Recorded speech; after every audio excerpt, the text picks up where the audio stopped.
जय गुरुदेव।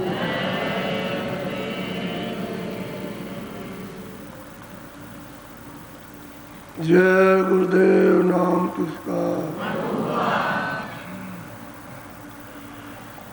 सतगुरु सतनाम तुमको लाखों प्रणाम।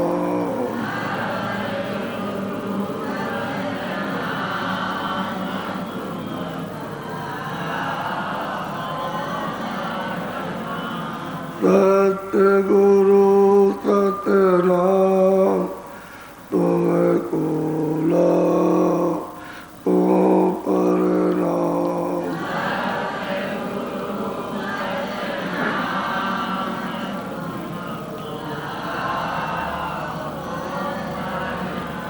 कोटि सूरज चांद सितारे,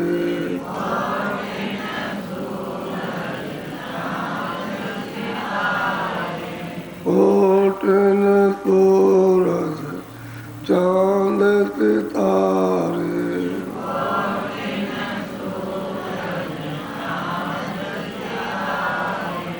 रोम रोम में करे उजारे,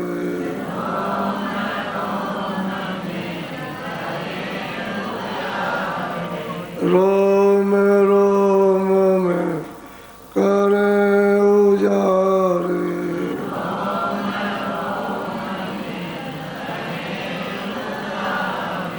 सत्य पुरुष करतार तुमको लाखों प्रणाम।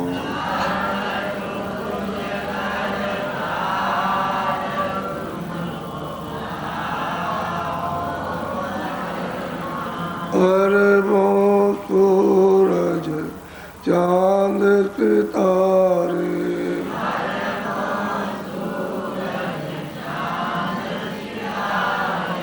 अरबों सूरज चांद सितारे,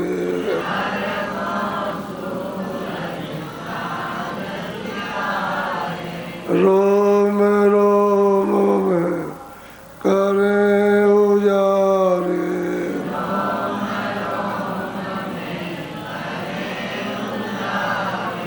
रोम रोम में करे उजारे।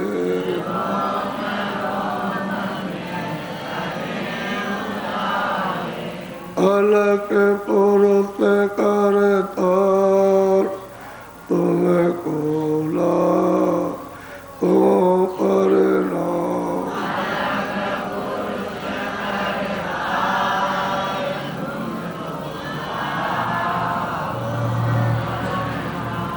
खरबों सूरज चांद सितारे,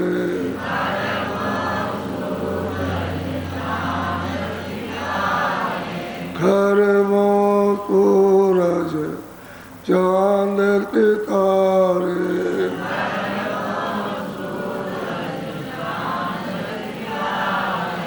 रोम रोम में करे उजारे,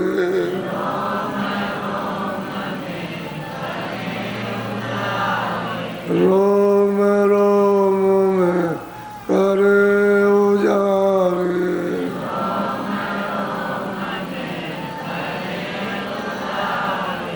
अगम पुरुष करतार तुमको लाखों प्रणाम।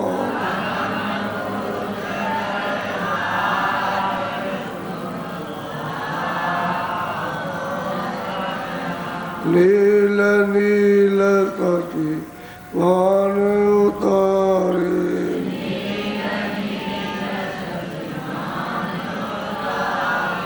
नील नील सखी मान उतारे,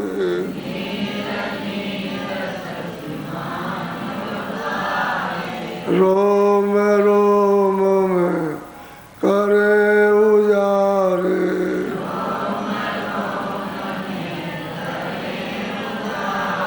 रोम रोम में करे उजारे,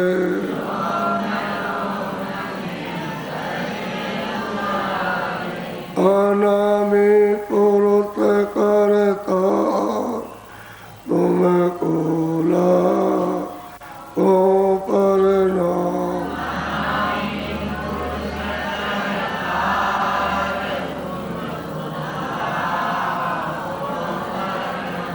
अनामी पुरुष करता तुम कोला को परना,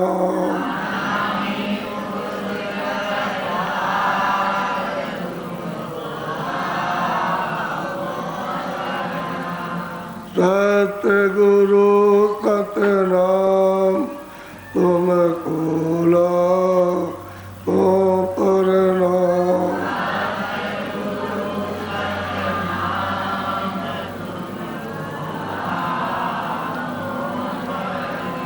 तुम कोला को परनाम।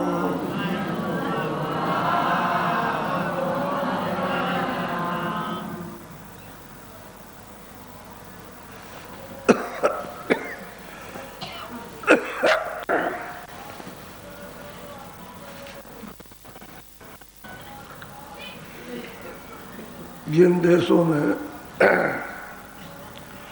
इतना इतना प्रकाश है तो यहाँ की आँख तो काम नहीं कर सकती कि उसको देख सके, क्योंकि वो बर्दाश्त ही नहीं कर सकेगी। एक तो मृतलोक की बाहर की आँखें और अन्यलोक की अंदर की आँख। तो अन्यलोक की जो रचना है उसका प्रकाश शुरू शुरू में एकाएक देखा नहीं जाता, दृष्टि उस पर ठहरती नहीं है, धीरे धीरे धीरे धीरे उस पर दृष्टि ठहरती है। जब उसको देखते देखते देखते देखते हजम कर लेगी उस प्रकाश को, तो मालिक ने रचना का ऐसा विस्तार किया कि सब जगह पर बर्दाश्त करने का एक मुकाम रखा। तो सूरज जब उसको बर्दाश्त कर लेती है तो रचना को तब देख पाती है। जब उस प्रकाश पर ठहर नहीं पाएगी तो वहाँ के प्रकाश को देख भी नहीं सकती है, तो वो पूरी रचना का फिर दृष्टिगोचर करती है। ऐसे ही जब सूक्ष्म लोक में जाए तो स्वर्ग लोक से अन्य लोक से बहुत ज़्यादा प्रकाश, तो वो बर्दाश्त नहीं करेगा। तो उसका भी एक मुकाम, एक स्थान मालिक ने बना रखा कि पहले दरवाजे पर ये दर्शन करो, इसको देखो और दृष्टि इस पर जब प्रकाश में ठहरे बर्दाश्त करेगी तो सूक्ष्म लोक की रचना और सूक्ष्म पुरुष को देख सकती है। जो वहाँ निरंजन भगवान विराजमान बैठे और उनकी जो रचना है, अगर वो प्रकाश को बर्दाश्त न किया तो आंखें सब तिलमिला जाएंगी, कुछ नहीं दिखाई देगा। रोशनी में इतनी आंखें तिलमिलाती हैं कि कुछ भी दिखाई नहीं देता। जब ये कारण लोक में जाएगी तो वहाँ भी मालिक ने ऐसा इंतजाम कर रखा कि पहले इसका दर्शन करो और यहाँ दर्शन करो, दृष्टि टिकाओ और इस पर प्रकाश को बर्दाश्त करो, तब वो सूरज वहाँ पहुँच करके उस प्रकाश को बर्दाश्त करती है। तो वहाँ की रचना तब देख पाएगी और तभी पुरुष का दर्शन होगा। कोई ऐसे कह देगा ऐसे ही चले जाओगे, ऐसे नहीं जा सकते। सब जगह पर अलग अलग उसका शरीर है और अलग अलग उसका प्रकाश और उसका शब्द है, और शब्द को भी बर्दाश्त नहीं कर सकते।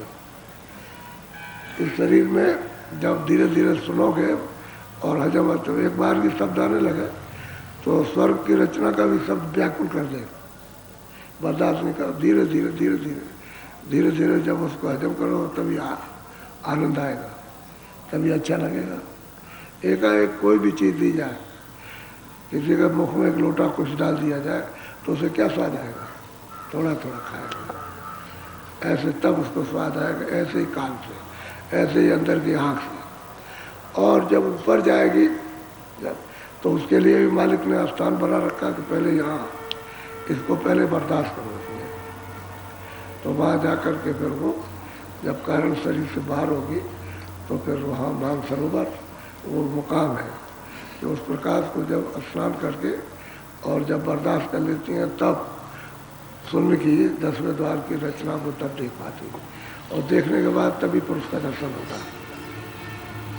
बर्दाश्त तो करना ही है हर जगह। अब इतने दूर दराज से चलकर जब आए और यहाँ ऐसे अंधेरे में छोड़ दिए गए कि कुछ नहीं, तो जब चलोगे उधर को तब ये सब, अब ये बताने में बहुत समय लगता है, एक एक चीज़ बताने में बहुत ही ज़्यादा समय, क्योंकि बहुत चीज़ें ऐसे ही जब सूरत है उसमें स्नान करती है तो शब्द रूप, 10वें द्वार में शब्द रूप हो जाता है। अब शब्द रूप तब पर पुरुष का दर्शन करेंगे, बगैर शब्द रूप हुए सूरत का दर्शन नहीं कर पाएंगे। वो हो जाएगा जब, और उधर जाएगी तो जब पार जाएगी तो वहाँ उसने बना रखा है स्थान, तो सूरज जब उधर जाए तो उसमें स्नान करो, वहाँ है प्रयागराज। जब उसमें स्नान करोगे तो शब्द भी बर्दाश्त होगा और प्रकाश भी बर्दाश्त होगा। उसके साथ साथ तो अमृत तो सब जगह है, अमृत सब जगह पर है और खुशबू सब जगह है। तो खुशबू तो यहाँ भी आपको बाहर की मिलती है, जो शरीर से जो कोई थोड़ी बहुत छड़िक आती, और अंदर में भी खुशबू है। ऐसे ही सब जगह पर अलग अलग, तो खुशबू भी बहुत है, शब्द भी बहुत है, प्रकाश भी बहुत है। वहाँ जब प्रयाग में बस स्नान करेगी तब मतलब है कि ऊपर महाशून्य के मैदान में चलने के लिए तब तैयार होगी। नहीं तो इतना मैदान तेजस्वी है कि कोई उसको पार नहीं कर सकता। कहेगा हम ऐसे मैदान में चले जाएंगे और रचना है तो चले जाए, और खरबों खरबों मील जाना है तो सूरत ऐसे नहीं जा सकते। वो तो बात यह है हर जगह है उसको। उसके बाद में जब बर्दाश्त करेगा तभी ऊपर बैठे हुए महाशून्य में भंवर गुफा में महाकुंभ, तब उनका दीदार होगा। नहीं तो ऐसे ऐसे कैसे, उसने तो रचना का ऐसा विस्तार किया है कि अब तो बंधन सब जगह लग गया, और बंधन लगने के बाद उधर सोचते नहीं जा सकते। लेकिन जो इधर से जाते हैं वो ले भी जाएंगे ले भी आएंगे, दोनों काम करते हैं। उतार के भी जा सकते हैं और ले जाएंगे, यहाँ से ले भी जा सकते, ले भी जाते हैं। अब बहुत से संतों ने उसकी मालिक से प्रार्थना की तो वहाँ से संत उतार लिए गए, पूरा उसी बोझ में संतों के बोझ में पूरा समाज उतार दिया गया। वहाँ जल भी लिया, वहाँ जल भी लिया, वहाँ जल भी लिया, और जैसे ही उन्होंने प्रचार शुरू किया सब इकट्ठे हुए, सब के सब एक ही जगह आ गए। और उसके बाद में तो उनकी भाव भक्ति सेवा और उनकी मतलब है कि अभ्यास और उनके वचनों को तब जाकर लोगों में भाव भक्ति और सेवा कहा, तब सूत्र खुलता है। जब तक कोई सिखाने वाला ना हो तब तक वो कैसे आएगा। हर जगह उन्होंने ऐसा रखा फंसने का, और हर जगह उन्होंने निकालने का भी रखा। तो जो भेद जानता हो तो निकालेगा, और जो भेद नहीं जानता हो तो खुद नहीं निकलेगा, अपने को भी निकालेगा। ऐसे ही जब वहाँ जाए उस पुरुष का, महाकाल पुरुष का दर्शन हो तो फिर आगे वहाँ भी जब नाके के पार हो गए, शत्रुओं में दाखिल हो गए, तो उस प्रकाश को फिर बर्दाश्त करना है। नहीं तो सूरत उसमें जा नहीं सकती, चल नहीं सकती। और उसको शंखो जोजन का लंबा मैदान, क्या पता चलेगा। गिनती तो यहाँ की सब खत्म, इतना लंबा चौड़ा मैदान है। अब प्रकाश सब जगह बर्दाश्त करना है। तो अब तो यह है कि सूरत शब्द रूप अब अपना रूप धारण करेगी।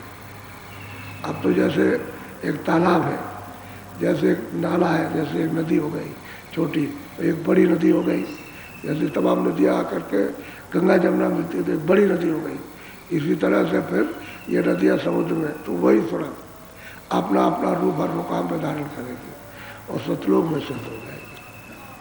जब वो पहुँचती है तो सिद्ध हो जाती है, सिंधरूप हो जाता है, फिर उसको सूरत कोई नहीं कहता। अब यहाँ से जब चढ़ कर के महापुरुष गए और प्रेमी गए, जिनको चढ़ा के ले गए, उन्होंने ये सब जाना, सब देखा।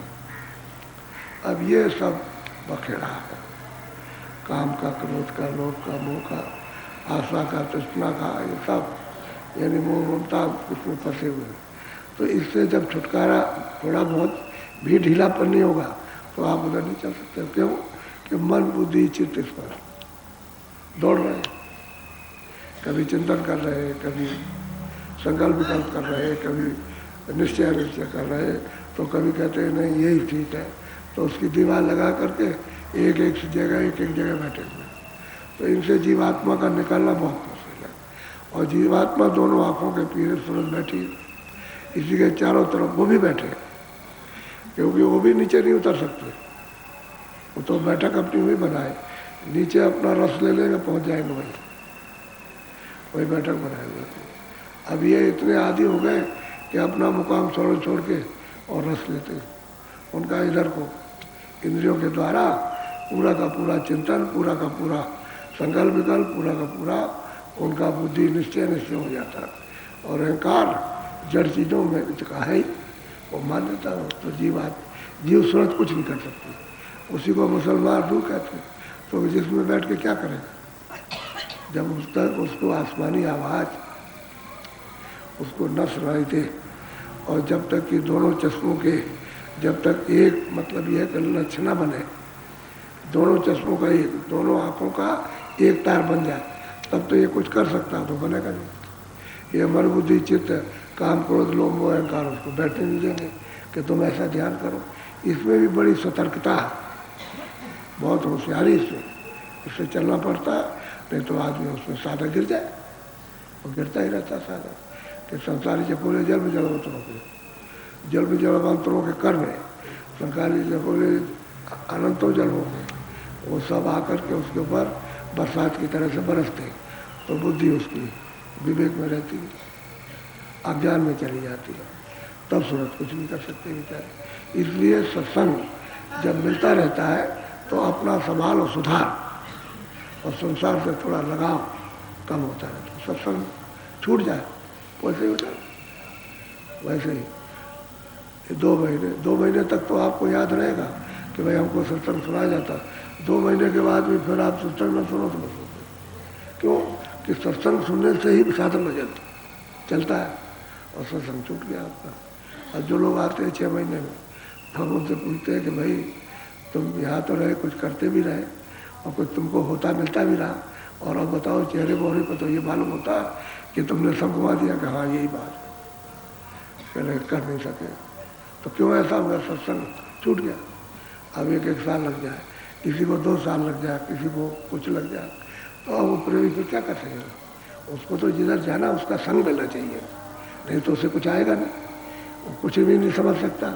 अब उसको चलने के लिए आगे बढ़ाया जाए, भाई ये विद्या है, भाई ये विद्या ये है, तुमको देखना है, ये सुनना है, ये तुमको सूखना है, तो ये सब अगर उसको बताते चले तब तो मतलब ये बढ़ता चले, और जोड़ जाए उतने में रह जाएगा। अब उतने में रह जाएगा तो ये जगत है, उसी के ऊपर कूड़ा डाल दिया, तो आप कान सब बंद हो गए। खुलते हुए भी आप, आँख भी खुलती, कान भी खुलते, देखते हो, फिर भी यानी बताया भी जाता है कि भाई सत्संग में लगे रहना, और सत्संग सुनते रहना, किसी साधक प्रेमी का संग कर लेना, जो उससे बराबर ये बातें सुनते रहो, ताकि आप उसको छोड़ो नहीं। तो वो चले जाते हैं, किसी का साथ नहीं कर पाते कोई कारण से बने। जैसे मतलब ये है, कोई काश्तकार है, कोई नहीं मिला, कोई दुकानदार है तो दुकान का काम करता है तो उसको कोई नहीं मिल गया तो ठीक है, कोई कर्मचारी है, कहीं सत्संग मिलता, कहीं लोग हैं, उनका तबादला हो गया, वहाँ कोई भी नहीं मिला, तो बेचारा फिर मतलब ये कि उसका सुस्त हो जाएगा, उसकी लगन कम हो जाएगी। जब कम हो जाएगा तो छूट गया था। तो इन सब चीज़ों में इसीलिए कि भाई रोज़ करो, फिर तीसरे चौथे, अरे मतलब ये है कि अगर मौका मिले तो तीसरे दिन चौथे दिन कर जाओ, फिर बार बार करो, 1 हफ्ते में 1 बार जरूर सत्संग सुनो, समझ के दर्शन दो, दर्शन करो। उसके बाद में पक्ष में यानी 15 दिन में 1 बार जरूर, यानी अगर आपको मौका न मिले तो 15 दिन में, और मार्च मत कर ले। अगर आपको और भी मौका नहीं मिला तो महीने में चले आओ।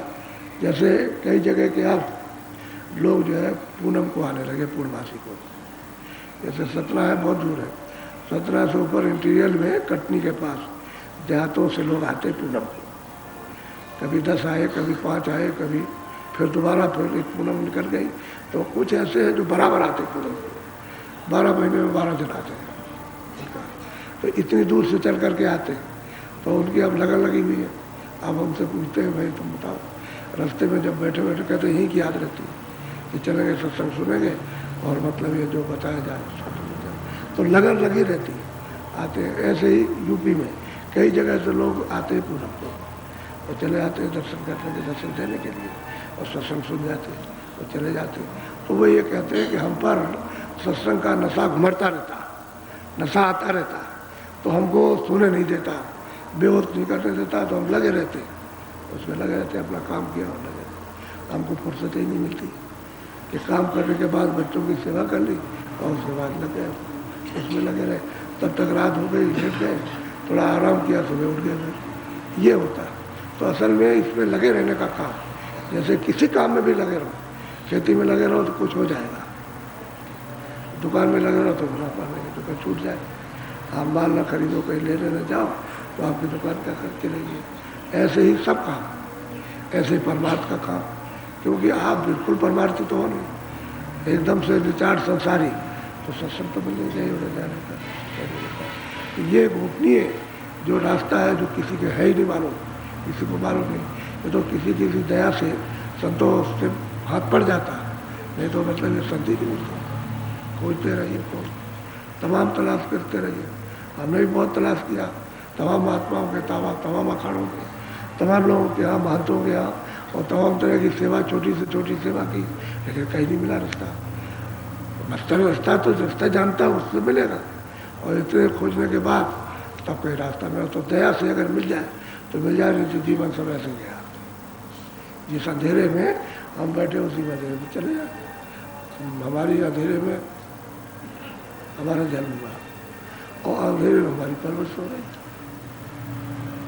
उसी अंधेरे में, और जब जाने लगेगा तो अंधेरे में चले जाए। ना हमने जन्म में कुछ देखा और ना हमने कुछ अपना जिंदगी में देखा, और ना मतलब ये है कि मरने के बाद देखा। तो दोस्तों तीनों जगह अंधेरे में गए, तो हम क्या करेंगे?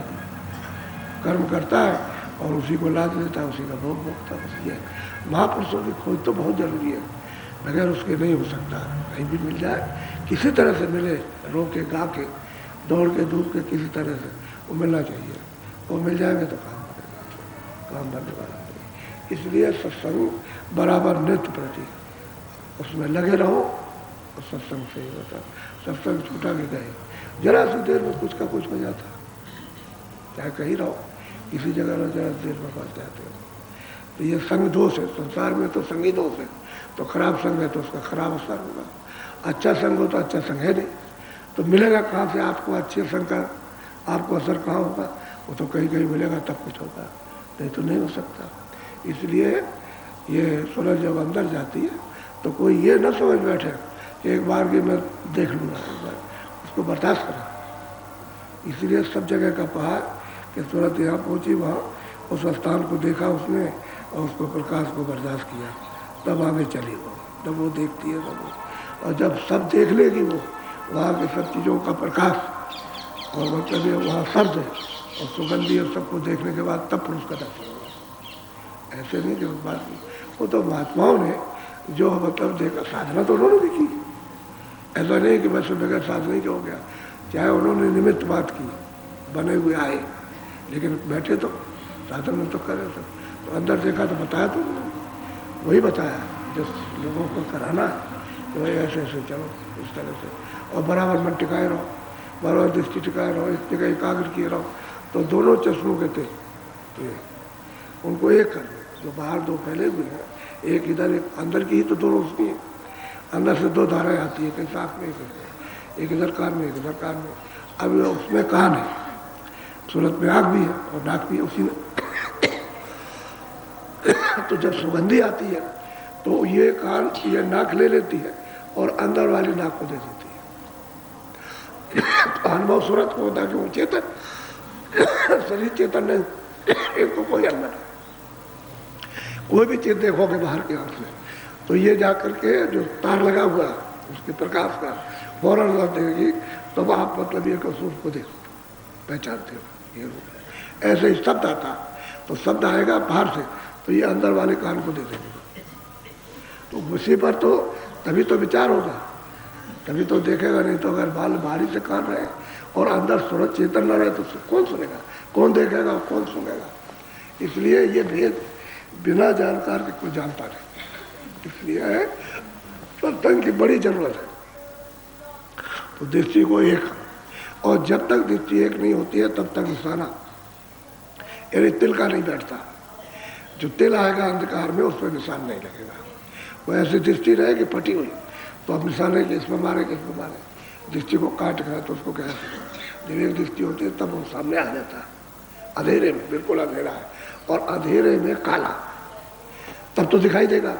अगर अंधेरे से ज़्यादा काला नहीं होगा तो वो नहीं दिखाई देता, फिर तो आप कहोगे अंधेरे अंधेरा, बस कुछ नहीं कहोगे, अंधेरे में दिखाई देता है। जब दिल दिखाई देता है तो उसी पर अपने मन को, दृष्टि को जमाओ, तो कुछ समय लगता, 2 दिन लगे, 4 दिन लगे, 10 दिन लगे, महीना लग जाए, 2 महीना लग जाए, 4 महीने, तो दृष्टि को हटाते तब वो कालापन चला जाएगा।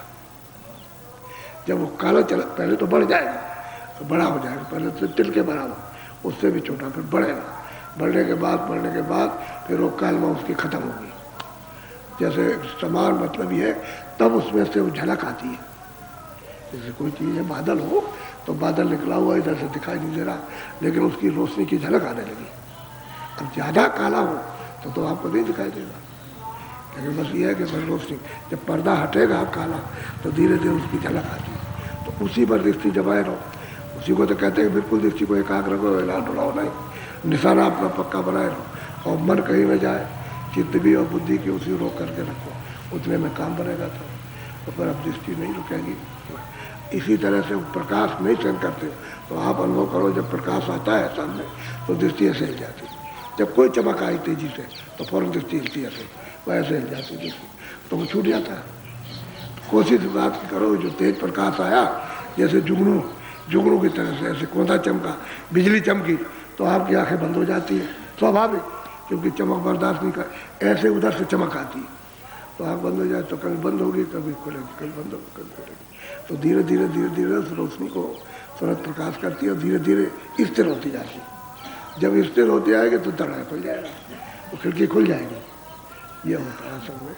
इस तरह से सबको लग करके सबको करना, इसीलिए तो यह रास्ता आपको बड़े भाग से मिला, बताया गया कि आप इसको करेंगे, तो इस करने में लगे रहो, अच्छी तरह से जुटे रहो इसमें। अब यह है, लोग कहते हैं कि हमारा भजन में मन नहीं लगता, कोई कहता है कि हमारा ध्यान में नहीं लगता, न भजन में लगा, कोई कहता है हमारा सुमरन टूट जाता। जो हम 5 नामों का सुमरन करते हैं उसमें, तो उसमें करो, प्रार्थना करो। अब भजन में ध्यान न लगे तो, भजन में न लगे मन तो ध्यान करने लगो, ध्यान में लगे तो सुमरन करो, और सुमरन न लगे तो बैठ के ऐसे प्रार्थना करना, कोई प्रार्थना करो जो ऊपर चढ़ाई की हो, प्रार्थना करने लगो, प्रार्थना करते करो, और नहीं लगे छोड़ दो, उस वक्त छोड़ दो, और फिर उसके बाद फिर जब मौका मिले तो फिर बैठ जाओ। तो फिर उसके बाद जब 2-4 बार बैठोगे तो फिर लगने लगेगा। ये भी पर्दे का विकार है कि मन भाग गया, बुद्धि नहीं काम कर रही, चित्त नहीं कर रहा, और भाग के मन नहीं लगता, और वो पर्दा आ गया जो संस्कारों का है, प्रारब्ध का पर्दा है, उस पर आकर जमा हो गया। लेकिन लगे रहोगे तो ठीक हो जाएगा, और बिल्कुल ही उखड़ गए, छोड़ दिया तो फिर नहीं ठीक होगा। ये होता है, ऐसा सबको होता है, सबको होगा। इस तरह कभी कभी हो जाएगा, कर रहे तबीयत उखड़ जाएगी, बस मतलब मन नहीं लगेगा, तो उस वक्त समझो कि पर्दा आ गया। हम लगे रहे अपना प्रार्थना करें, कभी सुमरन करें, 2 मिनट करो, कभी प्रार्थना करो, कभी सुमरन करो, कभी ध्यान करो, कभी नहीं लगता छोड़ दो, जो कुछ काम करते हो करो, फिर उसके बाद करो, तो फिर ठीक हो जाएगा। वही है कि जैसे घर में आपस में लड़ाई होती है, चाहे थोड़ा रुक जाओ और लड़ते ही रहो हमेशा, तो आप तूफान मच जाएगा। घर में आपस में तो हट जाओ, चुप हो जाओ, कोई हट जाओ, तो धीरे से शांत हो जाओ, और फिर उसके बाद में तो बस ये सब मन का बखेड़ा खत्म हो जाएगा। ये होता है तो वो मन जो है युद्ध करता है आपके साथ में, क्योंकि उसके ऊपर पर्दा उस पर भी है, और बुद्धि में भी पर्दा है, और चित्त पर भी, और अहंकार पर भी पर्दा है, चारों चीज़ पर्दा है, और अंतःकरण गंदा ही है, और सूरत पर भी बोझा लगा हुआ है। तो ये सब गंदे, यानी सूरत को लेकर के सब गंदे। अब उस गंदगी का ये रग रग गंदा, तो उसको तो साफ करना ही है। ऊपर से सफाई होगी तभी तो मल जाएगा, नीचे की सफाई क्या तो ऊपर का सब मैल रह जाएगा, तो सफाई ऊपर से करना है। तो वो शब्द है और प्रकाश, ये दोनों उस मल को, उस गंदगी को हटा देते।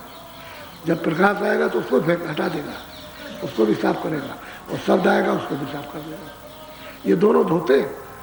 इसीलिए तो सुगमता साधक को इधर से उधर से होती है कि भाई तुम अंदर चलो, इधर से सुगमता है, जो सत्संग सुनाया जाता है और दरवाजे में बैठ के करो तो करने लगता है, तो सरल हो जाता है। वही चीज़ जो बहुत कठिन है, नहीं हो सकती। क्यों? आँख बंद करो तो मालूम होता है कुछ नहीं, अंधेरा। तो अब उधर की बात बताई जब कैसे करेगा, तो उसको बताया जाए कि बारीक चीज़ ऐसा ऐसा करो। और जब करने लगता है थोड़ी मेहनत पड़ती है कि हमें थोड़ी मेहनत तो करनी है। जब संसार से उठ के चलना है अपने घर की तरफ, अपने मालिक की तरफ, तो थोड़ी सी मेहनत करना, लेकिन उतनी मेहनत नहीं जैसे पहले लोग करते थे। बहुत योग तपस्या करते थे, बड़ा कष्ट होता था उसमें, सब त्याग देते। इसमें तो कुछ नहीं त्यागना, इसमें तो मन को, बुद्धि को, चित्त को, इसको हटाना इधर से, बस इतना ही काम ये है त्याग। तो थोड़ा सा हटा करके इसको लगाओगे तो ये ऐसा नहीं है कि खूबसूरत सीधी एकदम पहुंच जाएगी कि भाई बताओ चलो। हर जगह रुकावट है, दृश्यों की भी रुकावट है, प्रकाश की भी रुकावट है, शब्द की भी रुकावट है, सुगंधि की भी रुकावट है, सब जगह। अब ऐसे ही उसको हजम जब करती जाएगी तो आगे बढ़ती जाएगी। तो उसके लिए बताने वाला है, वो बताएगा चलो भाई ऐसे चलो, इस तरह ये रास्ता है उसको चलने का। और जब उसको अंदर नहीं चलोगे तो कुछ। अच्छा बोलो जय गुरुदेव। ऊंचा से ऊंचा सत्संग, ये ऊंचा से ऊंचा ये सत्संग आपको, यानी मतलब ये है कि जो भी संकेत में मिल रहा ऊंचा से ऊंचा, ये चीज़ें फिर आपको मिलेगी नहीं। किताबें चाहे आप जितनी पढ़ते रहो कुछ होने वाले नहीं। ये बात बोलो जय गुरुदेव।